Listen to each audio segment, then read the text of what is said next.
Selamat pagi dan salam sejahtera buat kita semuanya. Bertemu lagi dengan kegiatan pembelajaran ilmu pengetahuan sosial dengan pokok pembahasan permintaan, penawaran, pasar, dan harga.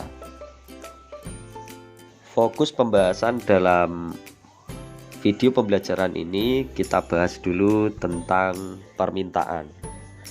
Perlu kita ketahui bahwa permintaan merupakan jumlah barang yang ingin dibeli oleh masyarakat dengan berbagai tingkat harga tertentu. Jadi ini menunjukkan bahwa demand atau permintaan ini tentunya juga sangat dipengaruhi oleh tingkat kebutuhan masyarakat ya.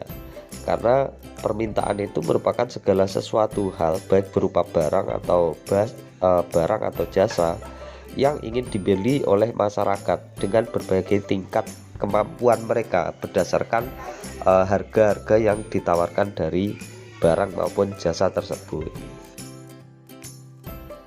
Nah, tentunya kemampuan manusia untuk melakukan permintaan terhadap barang dan jasa itu juga sangat terbatas ya.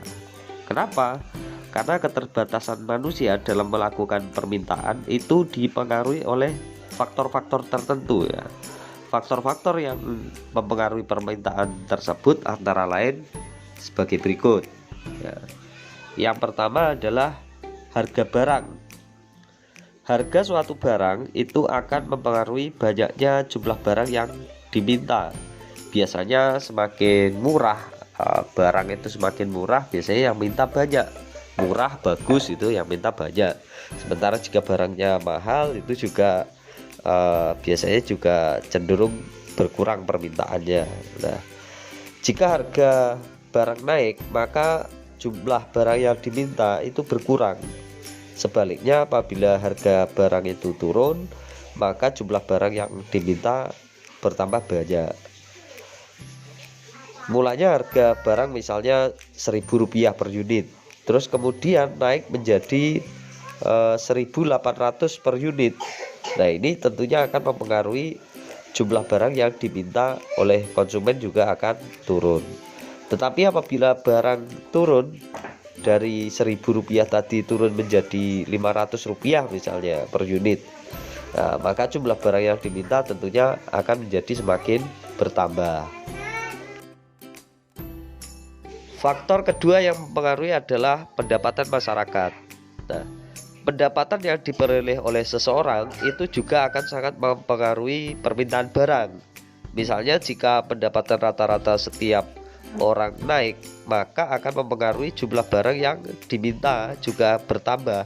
Jadi biasanya kalau pendapatan seseorang itu bertambah, maka tingkat permintaan untuk memenuhi kebutuhannya juga semakin banyak, semakin tinggi juga. Nah, sebaliknya apabila pendapatan turun atau tidak memiliki pendapatan, maka akan sangat mempengaruhi berkurangnya jumlah barang yang diminta. Nah, ini jelas ya. Misalnya orang pendapatannya turun atau pendapatannya sedikit, dia tentunya permintaannya terhadap barang dan jasa juga semakin sedikit untuk memenuhi kebutuhan. Tapi kalau misalnya pendapatannya itu tinggi atau naik gitu kan, maka jumlah permintaannya untuk memenuhi kebutuhan itu juga akan naik. Faktor yang ketiga adalah selera masyarakat ya. Nah, faktor selera ini sangat mempengaruhi permintaan seseorang juga. Apabila orang tersebut sangat menyukai suatu barang, walaupun harga barang tersebut mahal, maka pembeli tidak akan menghiraukan adanya kenaikan harga karena ya selera tadi ya. Misalnya apabila selera masyarakat terhadap barang tersebut rendah, maka permintaan barang tersebut juga rendah. Ya, ini dan selera ini biasanya bersifat subjektif ya. Masing-masing konsumen itu memiliki standar sendiri terhadap seleranya masing-masing. Faktor selanjutnya yang mempengaruhi permintaan adalah kualitas barangnya. Setiap orang menginginkan barang yang berkualitas sehingga kualitas ini sangat mempengaruhi permintaan. Nah, jika kualitas barang bagus dan harga barang tersebut lebih mahal sedikit dari barang lain yang sama, maka masyarakat lebih memilih membeli barang tersebut dong. Jadi ibaratnya ini ada barang yang lebih mahal sedikit dan kualitasnya lebih menjanjikan, maka lebih memilih barang tersebut daripada barang yang murah tetapi kualitasnya masih belum diketahui. Biasanya hal ini, kualitas barang ini juga sangat dipengaruhi oleh ini ya, pengalaman konsumen atau pengalaman pembeli terhadap barang tersebut. Kemudian sebaliknya, jika kualitas barang jelek, maka permintaan terhadap barang juga akan berkurang. Faktor yang kelima yang mempengaruhi permintaan adalah harga barang lain. Banyak sedikitnya jumlah barang yang diminta itu biasanya dipengaruhi juga oleh harga barang lain atau referensi barang lain ya. Apabila harga kopi lebih mahal dari harga teh, maka masyarakat cenderung memilih teh atau membeli teh. Kenapa? Karena teh dianggap sebagai barang substitusi, barang yang bisa menggantikan kopi. Permintaan gas misalnya akan tinggi kalau masyarakat menggunakan kompor gas. Sebaliknya, permintaan gas akan turun kalau masyarakat kembali menggunakan kompor minyak. Kenapa? Karena kompor minyak dianggap sebagai barang komplementer. Jadi seperti itu, harga barang lain juga akan menentukan terhadap tingkat permintaan. Faktor yang selanjutnya adalah jumlah penduduk ya. Jumlah anggota keluarga itu juga akan sangat mempengaruhi jumlah permintaan. Semakin banyak anggota keluarganya, tentunya permintaan akan kebutuhan juga akan semakin besar.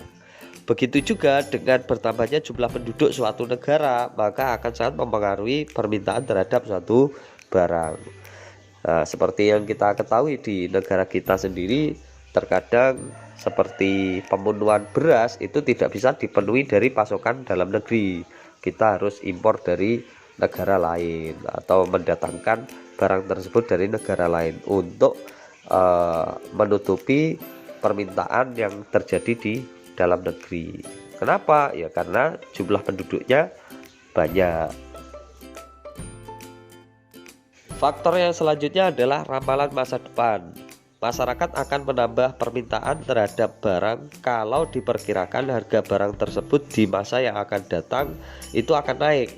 Nah, misalnya saat ini orang beli emas harganya 500.000, dia perkirakan mungkin 1 atau 2 tahun ke depan harganya mungkin akan naik gitu ya. Maka itu juga akan menjadi pertimbangan untuk seseorang membeli barang tersebut. Nah, melakukan permintaan terhadap barang tersebut. Akan tetapi apabila keadaan perekonomian negara sudah semakin membaik, maka harga cenderung turun dan masyarakat menahan diri untuk mengurangi permintaan terhadap barang tersebut. Nah, hubungan antara berbagai harga dengan jumlah barang yang diminta itu dapat digambarkan dalam suatu grafik yang disebut dengan kurva permintaan. Kurva permintaan adalah grafik yang menggambarkan sifat hubungan antar jumlah permintaan barang atau jasa dengan harga dalam berbagai kondisi. Hubungan antara harga dengan jumlah barang yang diminta dapat kita lihat dalam suatu daftar tabel di bawah ini. Nah, itu tabelnya. Biasanya semakin rendah harga suatu barang, permintaan akan semakin tinggi. Sebaliknya, jika semakin tinggi harga suatu barang, maka permintaan akan menjadi semakin berkurang. Permintaan itu dapat dibedakan menjadi sebagai berikut. Yang pertama, permintaan menurut daya beli konsumen, antara lain permintaan efektif, yaitu permintaan yang didukung dengan kemampuan daya beli. Artinya permintaan ini berasal dari konsumen yang betul-betul memiliki kemampuan untuk membeli barang dan melakukan transaksi. Jadi memang benar-benar asalnya itu dari konsumen. Jadi itu disebut sebagai permintaan yang efektif. Nah, kemudian yang kedua adalah permintaan potensial, yaitu permintaan yang didukung dengan kemampuan daya beli. tetapi belum melakukan transaksi.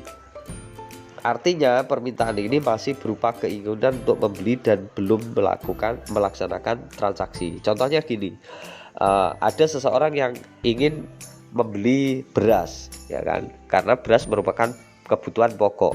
Nah, keinginan itu muncul dari konsumen langsung, maka itu disebut sebagai permintaan efektif. Karena apa? Keinginan tersebut dilakukan dan dibeli gitu, dilaksanakan gitu. Berarti di situ disebut sebagai permintaan efektif.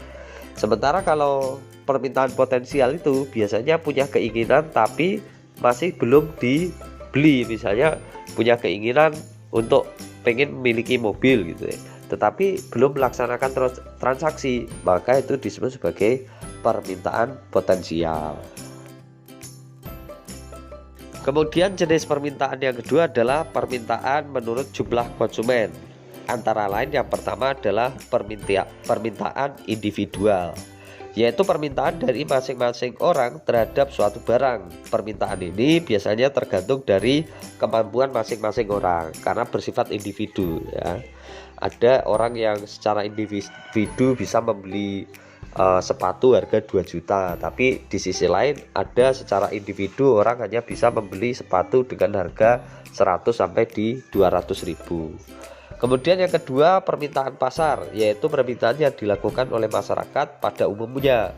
Permintaan ini dapat dihitung dengan menjumlahkan permintaan masing-masing orang atau individu. Jadi ini biasanya adanya di tingkat pasar ya. Jadi itu berbagai macam jenis-jenis permintaan. Baik, saya rasa itu saja materi pembelajaran yang bisa saya sampaikan pada pertemuan kali ini. Semoga bisa memberikan pengetahuan terhadap materi pembelajaran IPS tentang permintaan. Kita sambung di lain waktu dengan materi selanjutnya. Saya akhiri. Assalamualaikum warahmatullahi wabarakatuh.